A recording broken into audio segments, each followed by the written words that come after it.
Well, good evening, everybody. For those of you who don't know me, I'm Eric Blair. I'm president of the Leeds Philosophical and Literary Society, and I'd like to welcome you to tonight's talk by Michael Meadowcroft.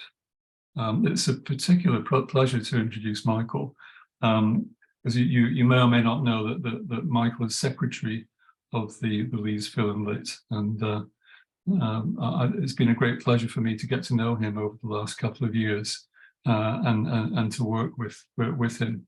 And I can assure you it's never dull.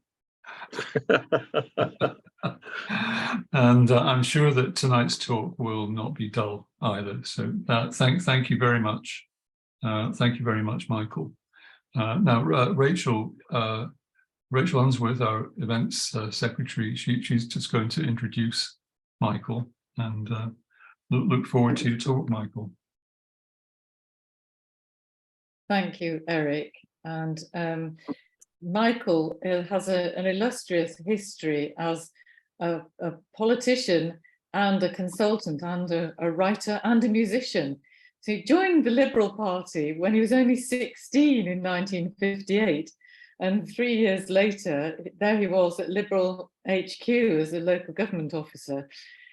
He was a city councillor here in Leeds from 1968 and also a county councillor, and then stood successfully as a Liberal candidate for West Leeds, which is his home constituency, and served till 87.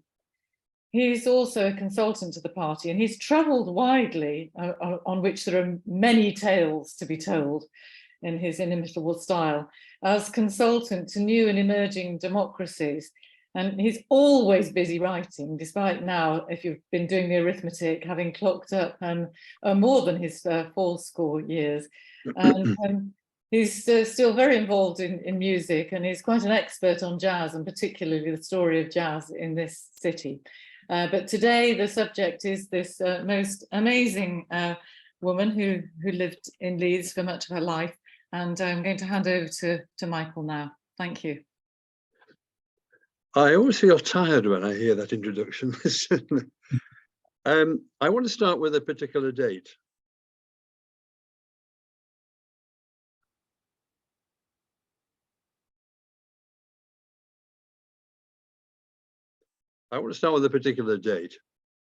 It's the 14th of September, 1976. I was in Llandudno for the annual Liberal Party conference. And at that time, I was in the middle of researching for an MPhil thesis on Leeds political history. And I was seeking out politicians who had been active in Leeds before the war. I had read that Leonora Cohen had retired to North Wales, and I tracked down her address, Whitehall Court, Whitehall Road, Ross-on-Sea. Well, I assumed that this was a care home, and so I wrote to the matron, inquiring whether she thought Mrs. Cohen might be able to meet me. I had a letter back by return from Mrs. Cohen, saying she would see me at 10:30 on Tuesday.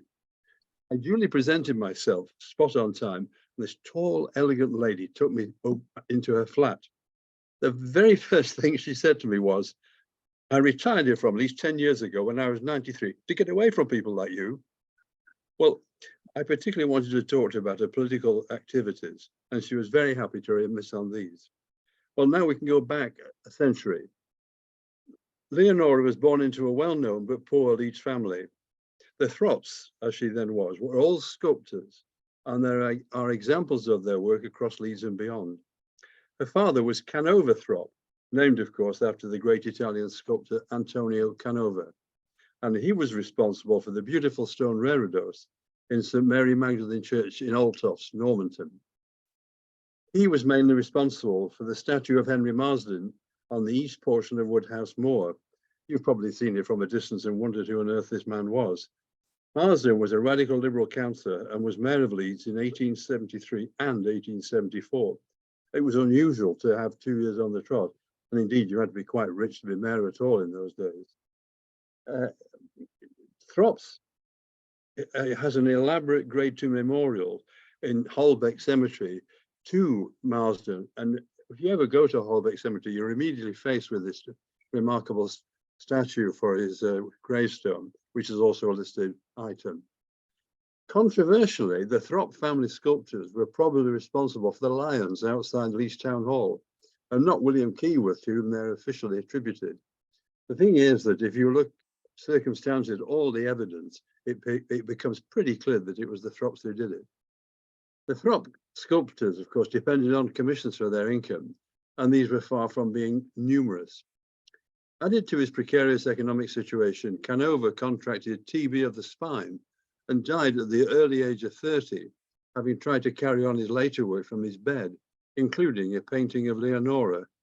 She was just 5 at her father's death, and her mother was left to bring up her and her 2 younger brothers on her own.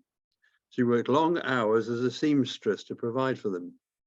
Leonora briefly attended school, but had largely to stay at home to assist her mother's work.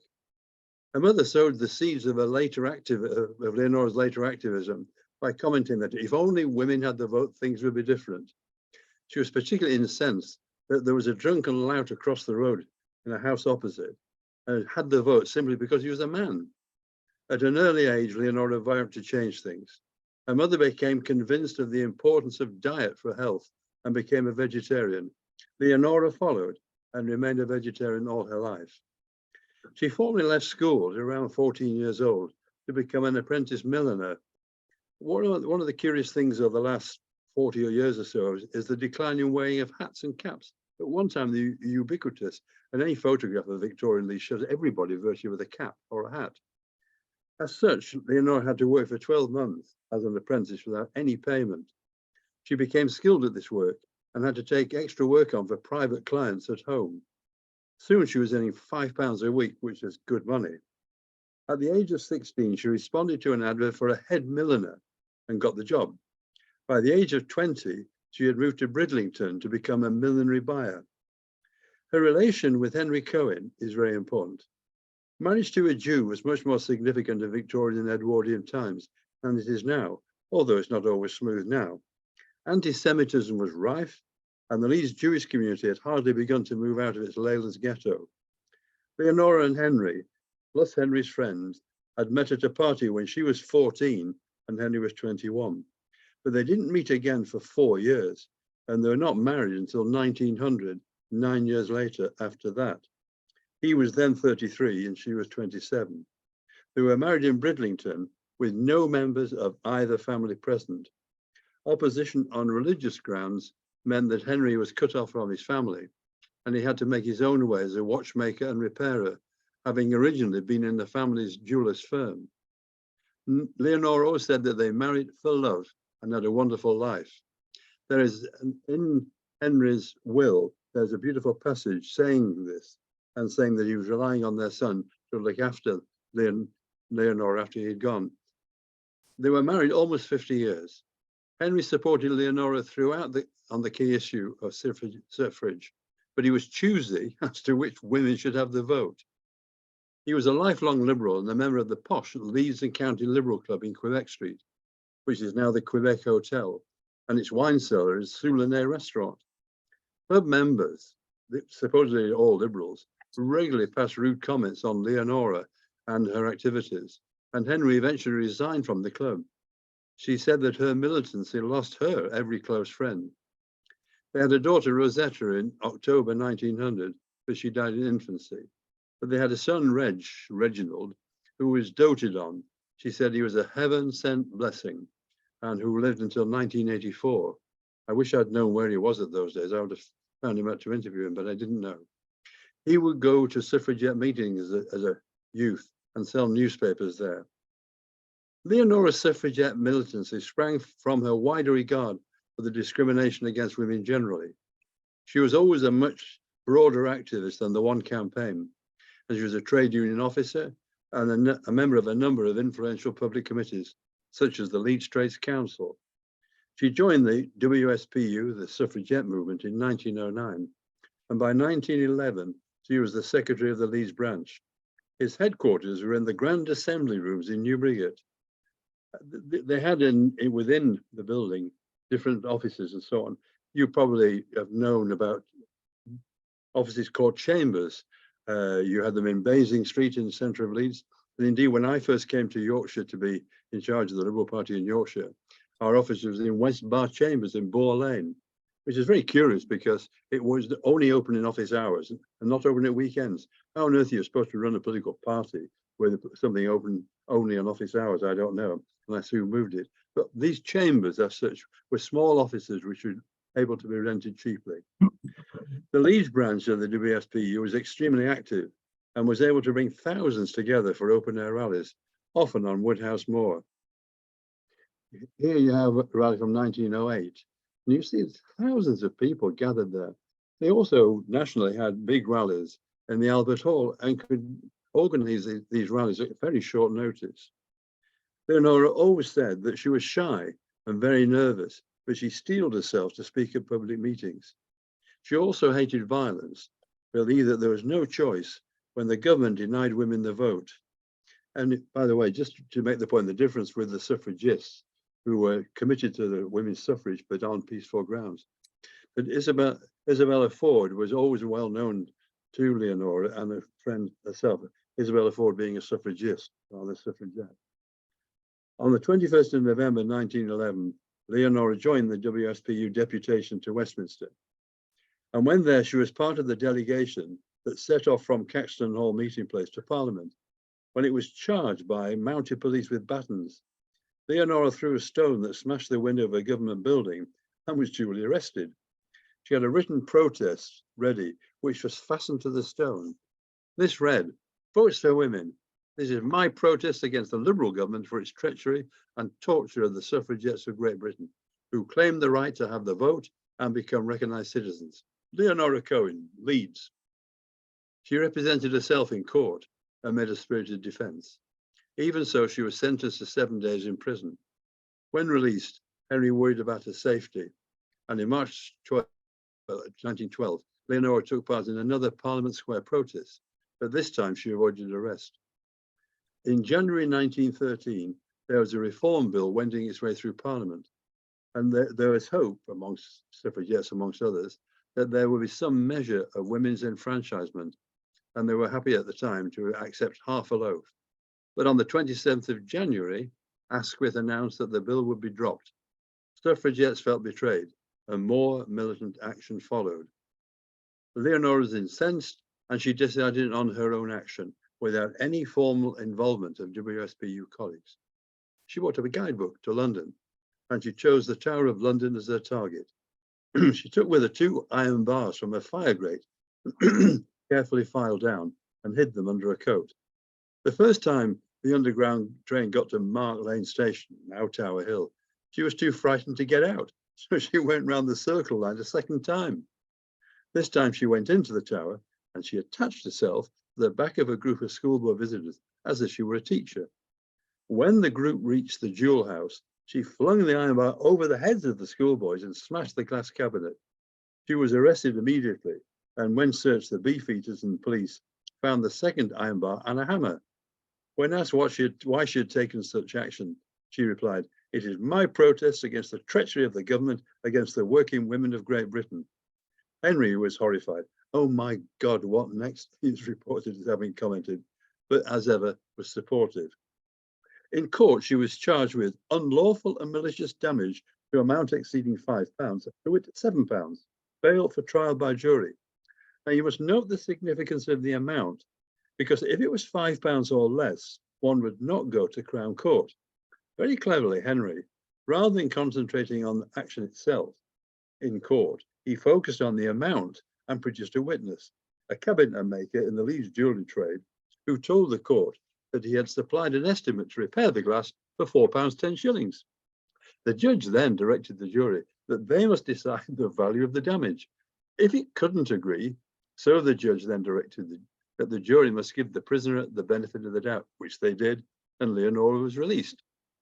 On the 4th of May 1913, there was a huge demonstration on Woodhouse Moor, at which she was one of the principal speakers, encouraging her audience to direct action. She said 3p of paraffin is better than speeches. The Deputy Chief Constable of Leeds then went before the magistrates, asking for her indictment under the 1861 Malicious Damage Act, saying, "Oh, one Leonora Cohen is a disturber of the peace of our Lord the King, and is an inciter of others to commit diverse crimes and misdemeanors against the peace. The image you see is a statement by her, and it says what she was accused of and so on. She made the statement. She's on that picture somewhere. I suspect she's at the back with one of the tall people at the back. And if I'm being prompted, the next image will show you better the picture and what might be Leonora. Coming up. There we are. I think that's Leonora at the back there. And incidentally, you notice we'll come to Mary Gawthorpe later. Little Mary Gawthorpe's at the front here. You see, she's very recognizable. But that was from this 1913 rally at the on Woodhouse Moor. She was duly arrested and brought before the court, found guilty and bound over to be of good behaviour in the sum of £50, which Henry paid. Now, £50 was no small sum. It's over £4,000 today. Perhaps surprisingly, she agreed to be bound over and thus escaped jail once again. Then the Leeds Liberals planned a mass public rally with the Prime Minister Asquith on the 4th of May 1913 at the Colosseum. Now, the Colosseum is one of these lesser known buildings in Leeds. For some reason, I just don't know, because it is a famous building in Leeds history. It seated around about 3,500 people, and just about everybody of note in the country spoke there at mass rallies. It was privately owned, curiously, by Timothy Taylors, the pharmacist, drug people, and that became important because it was the place where in 1917 a great National Socialist rally was held to welcome the Russian Revolution. And the far right in Leeds protested against the council letting these socialists use the Albert Hall, then in the just where the Leeds museum now is. And on the last minute, the organisers in Leeds had to find another hall, and because the Colosseum was privately owned, they were able to rent that, and that seated twice as many as the Albert, and they packed it. So in fact, the far right, the Empire Loyalists, did themselves a bad turn as it happens. But it's a great building, and that was where Asquith was speaking. There was huge security, not surprisingly, given the Prime Minister coming. There were 800 police there. And the interesting thing about all the suffragette activity was that they would get in anywhere. It's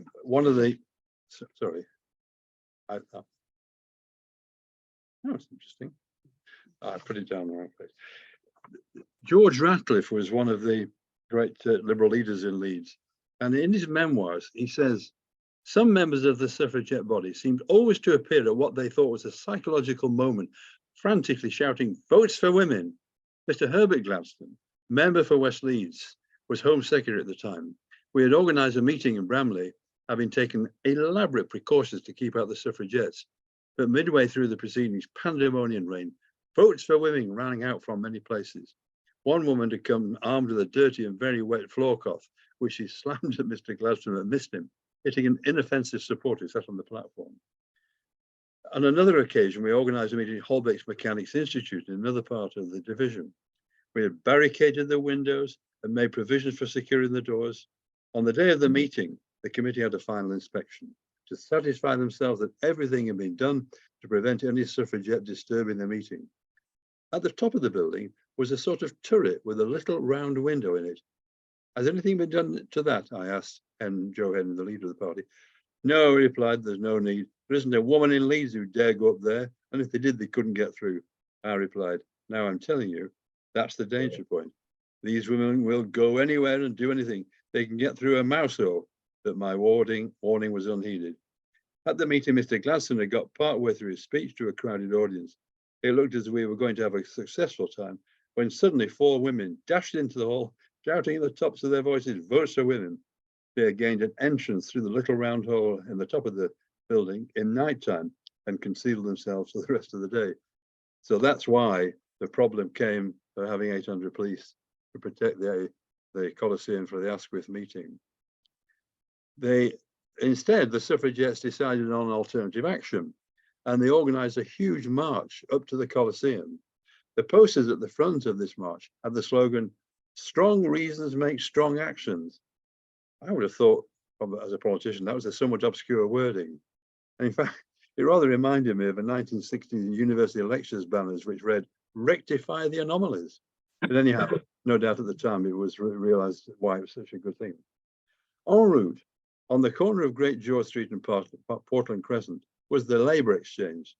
These were established under the 1909 Act, and this was there, and of course, was a public building. Ahead was the huge police presence, and here was a public building. Leonora, perhaps inevitably, threw a stone through the window. This time, the damage was estimated at £26, and the previous trick would not work again. She was therefore remanded in custody in Armley Jail prior to trial before the judge and jury on the 3rd of December, a full 6 months ahead. She immediately went on hunger strike, and much more dangerous, a thirst strike. Having become extremely weak, she was released on license on the 1st of December under what was called the Cat and Mouse Act. Now, you will see the picture from Leeds Mercury. This is the building, and in the corner is Leonora. As you see, a very attractive woman, and she was the one who was in front of the march and threw the stone.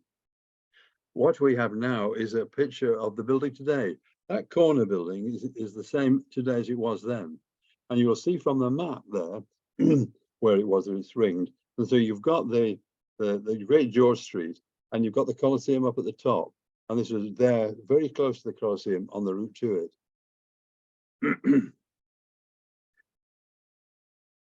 The Cat and Mouse Act, it was called, was that because of the outcry about force feeding of these women, that when they became very weak, they were released, and as soon as their health was better, they were in prison again, hence cat and mouse. Henry then embarked on a clever but very risky strategy. He wrote, I have to say, on Leeds and County Liberal Club paper, to the Home Office, stating that if Leonora was rearrested and imprisoned, he would accept no responsibility for and would not take her back home afterwards. In other words, he made it plain that the government would be responsible if anything happened to her during or after another spell in prison. Now, the context of this decision is crucial. Just 6 months before, Emily Davison had died after throwing herself under the King's horse at the Derby amidst huge publicity. Henry rightly judged that the government would not risk another martyr, but it was risky. It was suggested to Henry, possibly even by the authorities, even suggested that the police might have suggested it, that he should take Leonora away from Leeds to a place of safety. Reluctantly, he and Leonora agreed, and the family moved to Harrogate, which of course was a different police force being in the West Riding.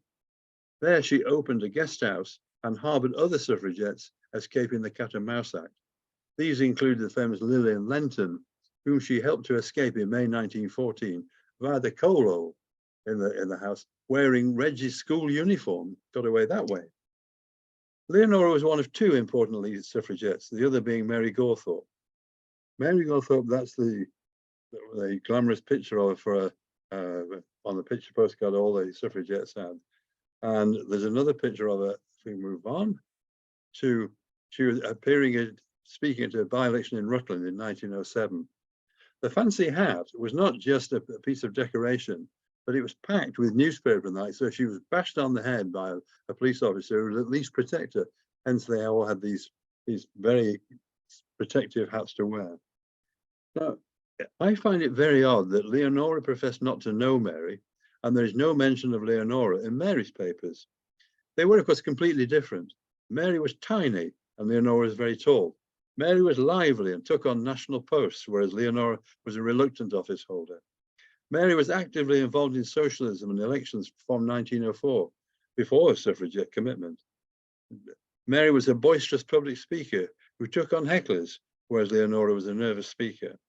Also, Mary emigrated to the United States in 1915. Even so, it is strange that they appear never to have met. Suffragette direct action was suspended on the outbreak of war. Leonora went to work at Leeds Forge in Armley on munitions production. She hated it, calling it noisy and dirty, and has to be said, had a somewhat pompous attitude to many of the working people who were there, but she had volunteered for it, so she put up with it. She was producing shells, which were then packed into bombs at the more famous Barnborough works in East Leeds.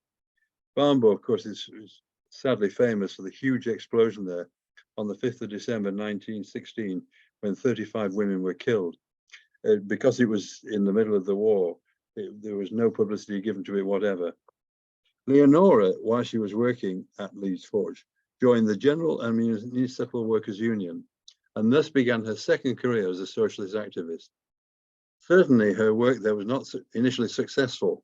She didn't recruit any members.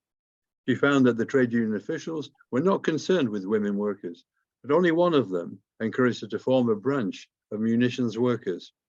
This she managed to do, and then got itself affiliated to the Leeds Trades Council.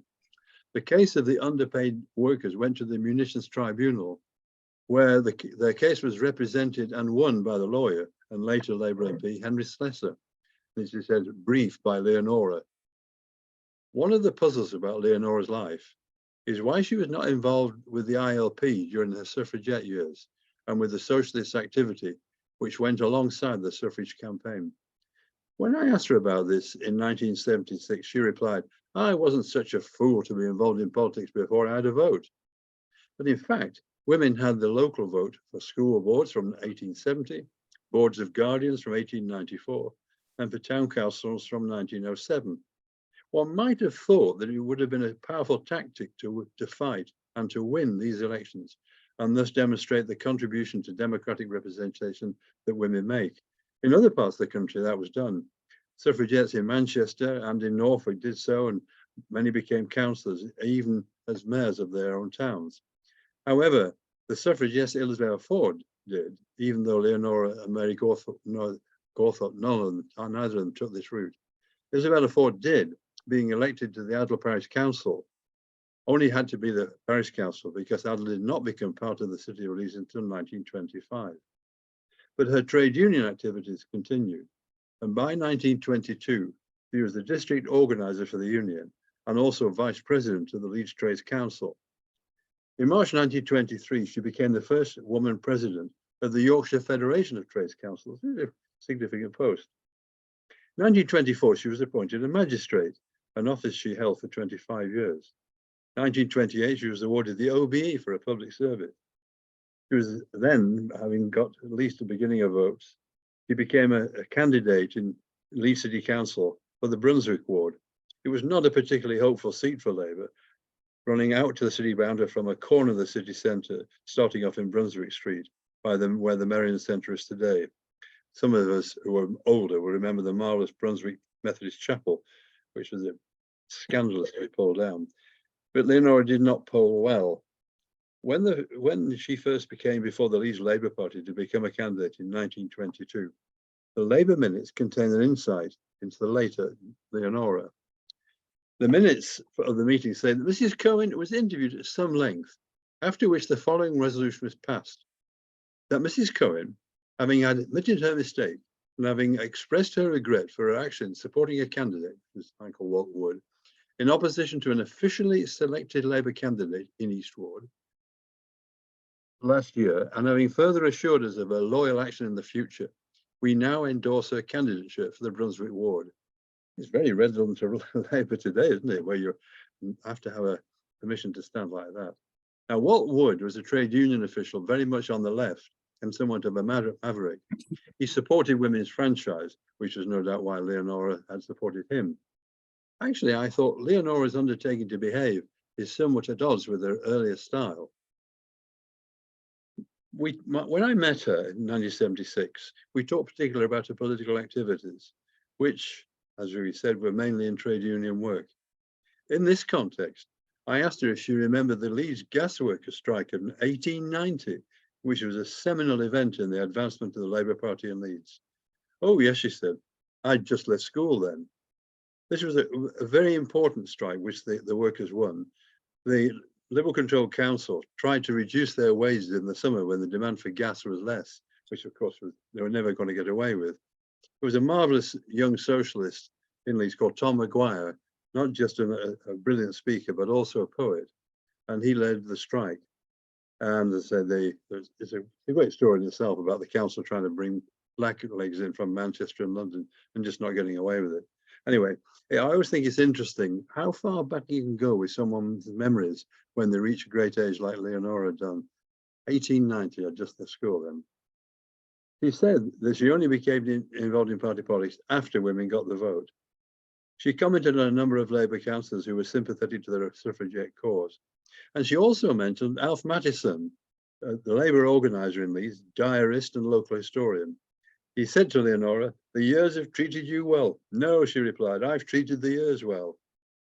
When she became a magistrate, she visited Army Jail and asked to see the logbook for the 28th of November 1913, which was, of course, the date of the Asquith meeting. There was her name, with no date of release. She remarked that technically I'm still out on licence and could be recalled. There was a very strange occurrence on the Antiques Roadshow in Southport in 2014. A woman not from Leeds appeared with a remarkable set of items associated with Leonora's suffragette work, including her WSPU sash, the suffragette medallion given to all those who have been in prison, and many other items. It was a remarkable archive, and the expert who examined it was extremely impressed. He said, "These items are rare and valuable, and they really should be presented to the appropriate museum in Leeds." The woman who brought them agreed and said that she would do that, but she didn't. After a respectable interval, the late Veronica Lovell, who many of us will remember, took up the case, but the BBC would not divulge the contact details of the woman in question, quite rightly, of course. Abbey House has a Leonora archive. I don't know whether any of the Antiques Roadshow items did end up there, but I certainly hope so. There's a very nice photo of her at Abbey House, and there's a final portrait of her on her 100th birthday. Finally, there is a blue plaque, which I was pleased to unveil in 2027 on one of her Leeds residences at 2 Clarence Villas, a terrace set back at the bottom of Clarendon Road. Leonora Cohen was a remarkable person. She had a phenomenal memory. As a younger woman, she was extremely attractive, and even later in life, she had an imposing and elegant presence. She would have been surprised, but having known her, certainly not unhappy to find us remembering her today, so long after her campaigns. She believed in democracy and felt passionately that it was best serviced by the universal franchise. She would certainly not be content to see that the last general election, 1/3 of the electorate couldn't be bothered to vote. And at last month's Leeds City Council election, less than 1/3 actually voted. We need a host of Leonora Cohens today to revive our faltering democracy and to inspire a new vision for a new age. Thank you very much.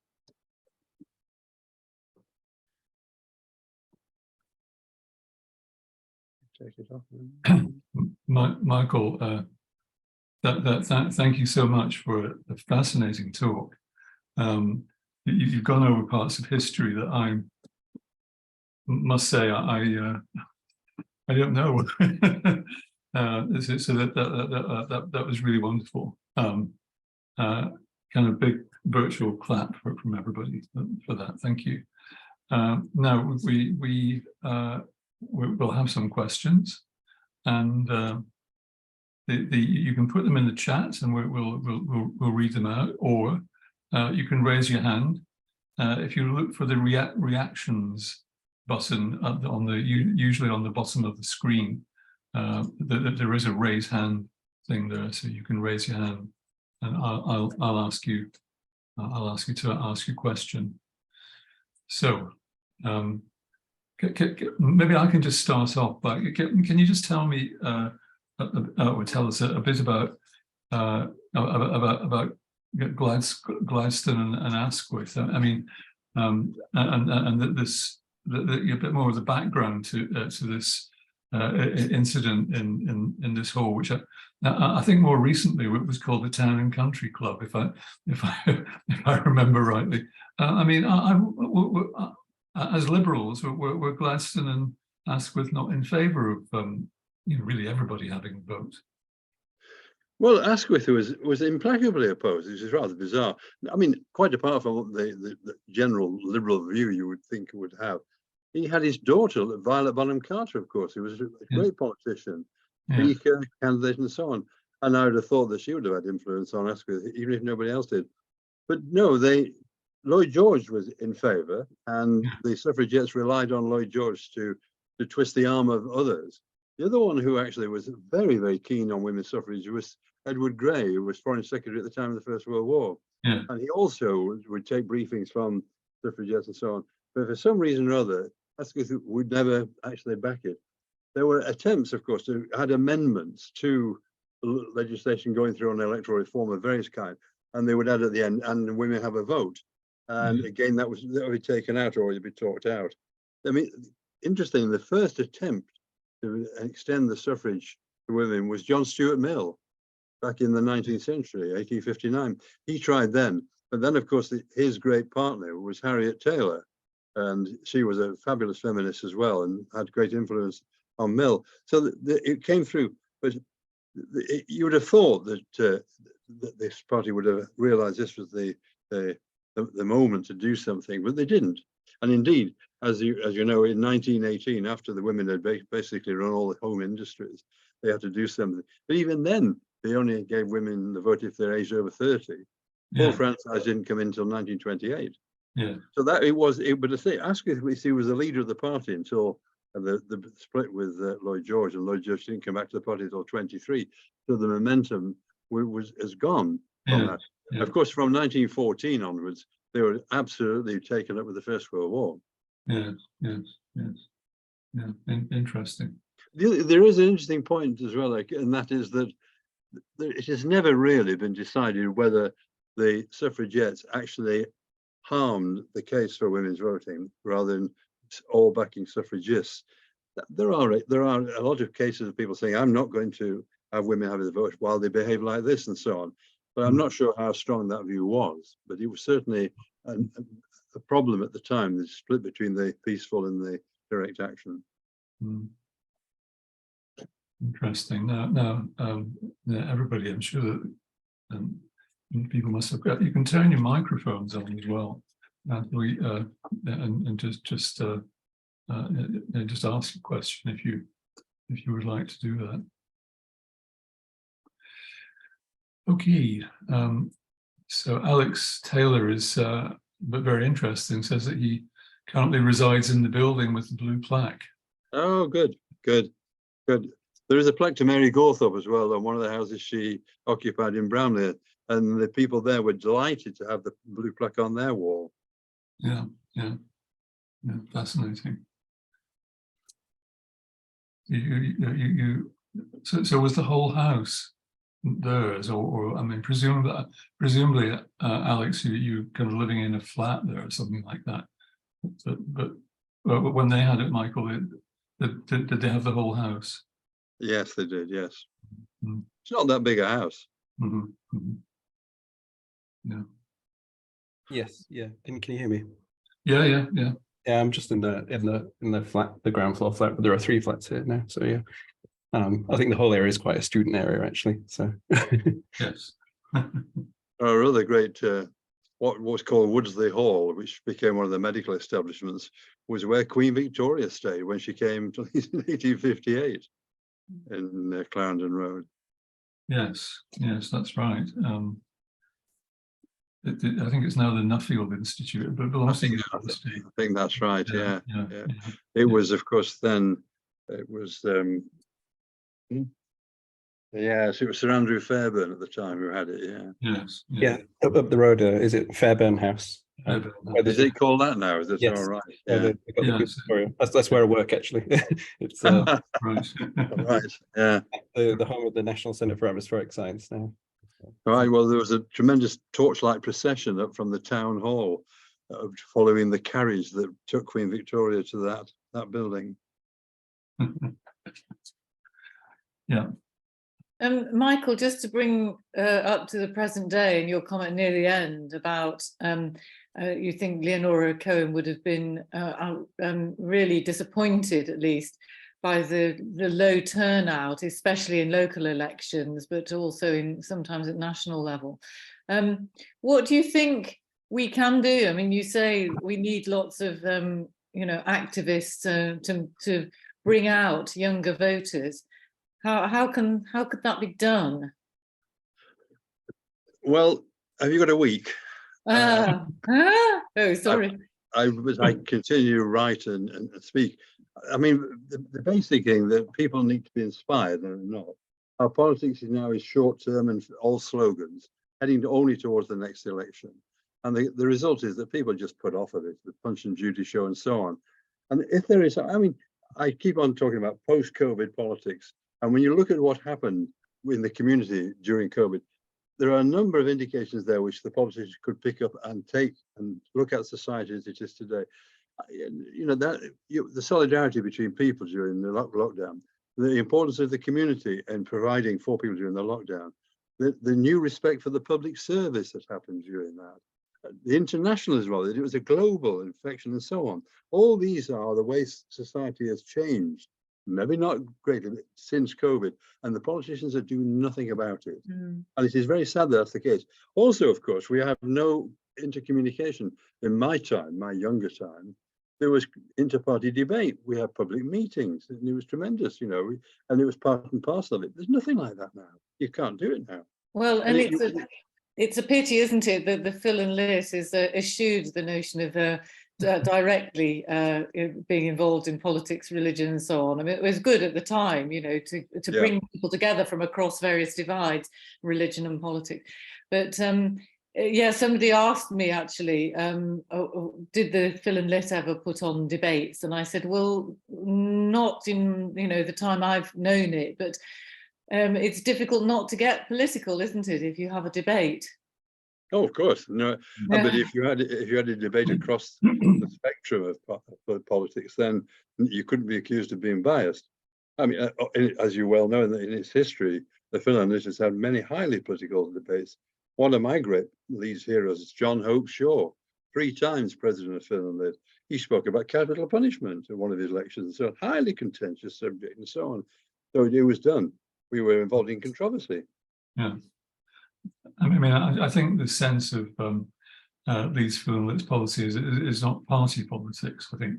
I think you know, suffragism and you know, I was going to actually ask you at the end of my question that suffragism, I think, is something that may have cut across parties and groups in society and things like that. And I just wondered if something like electoral reform, you know, is something that could, you know, that there are actually people in all political parties who, to greater or less numbers, and we are in favour of electoral reform. And do you think if we had some sort of meaningful electoral reform that might kind of galvanise people to be more interested in politics? Yes, I mean, if people felt that their vote counted for more, then of course it would.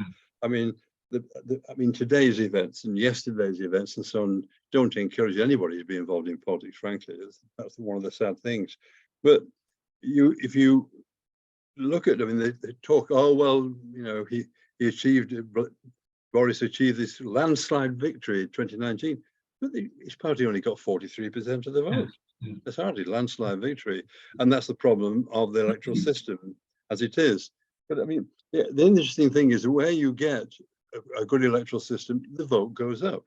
For instance, the vote in Southern Ireland, the Irish Republic, is far higher than here because they have an electoral system where people's vote actually counts and so on. So that helps as well. It's also the electoral systems have an immense influence on the type of politics you get. Yes. If you're just bashing each other because you know that putting people off voting benefits you, then you'll do it. If you know you've got to be positive because that gets votes down further down the order in a preferential system, then you have a different attitude to the different parties. Yes. So we should put on an event, shouldn't we, talking about the various different models of a reformed electoral system. There's another talk coming up. I can just see it in the distance. Yes, but you're right.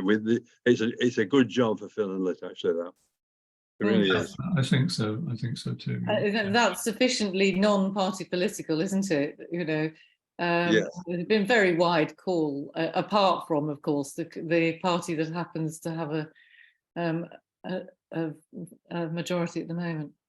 So,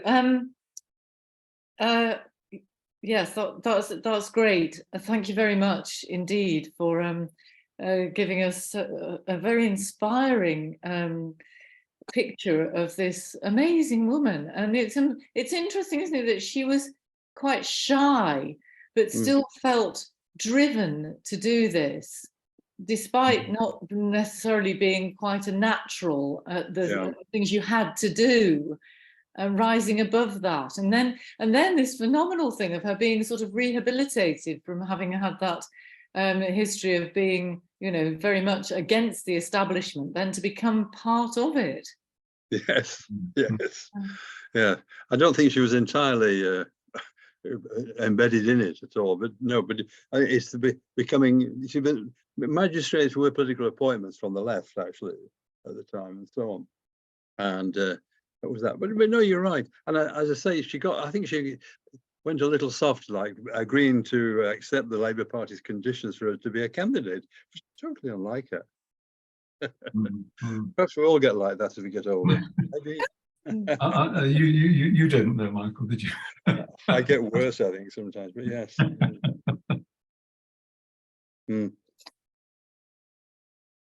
Well, great. Thanks for that. And does anybody have any last questions? So, yeah, let me just add that fascinating talk, Michael, and somebody I didn't know about and learned so much about suffragism and the politics of the time, and very interesting to draw parallels with the present day. Thank you. What a wonderful talk. Thank you so much. And Rachel, I think that you have an event coming up, don't you? Yes, next event. We've got various events in the calendar, and the next one, yes, is me doing a tour on the very day, another anniversary event, exactly 150 years since the opening of Leeds Bridge. But it won't be just Leeds Bridge. I'm trying to fit in visiting as many of the river crossings as possible, and including the canal basin and so on. But it's there to be booked now, and we'd be very pleased if more members are able to come along. And then on the 6th of September, we've got lined up the first, we hope the first of a series, John Rolls Memorial Lecture, and it'll be given by an archaeologist who will talk about some principles and then go into some detail about 3 sites that have been explored recently in Leeds, and then how the analysis then gets done, and how people can find out about what was found. In October, there's another anniversary coming up. It's going to be the centenary of Temple Newsam opening to the public on the 19th of October. And there's going to be a small group of people will be able to go and visit on that afternoon, the 19th of October. And I understand, though this isn't official, it is now not out in the public domain yet, that there will be a do at Temple Newsam that evening on the 19th of October, and that all the organisations that are affiliated to Leeds Museums and Galleries will be invited to that. So then the Priestley lecture is supposed to be right at the beginning of November on the Mill Hill Chapel in Priestley's time, and that's by Janet Douglas. In late November, we're hoping to have the latest at the coalface on research and long COVID, and the AGM and dinner will be on the 7th of December, and we're just exploring options for that, but I hope to get that pinned down ASAP so people can get that in their diary firmly. Okay? Right. And also, if any of you have ideas for things you'd like LPLS to have a talk on, well, we got one just now, didn't we, on electoral reform. We've got an outline of the programme for next year, but there's always a chance to rejig things. Please let us know, and we will try to do that. Great. Well, there's still some sun glinting through the branches of a tree outside here, so I think it's still possible to enjoy a bit of the nice weather this evening. So thank you all for attending, and look forward to meeting you again. All the best. Good night. Thank you. Thanks. Michael, if Michael's gone, Trat. I Oh, meant to okay. ask, because he's obviously got a script there, so I was going to ask him for a copy of it so I can do the summary more I'm going effectively. to turn off the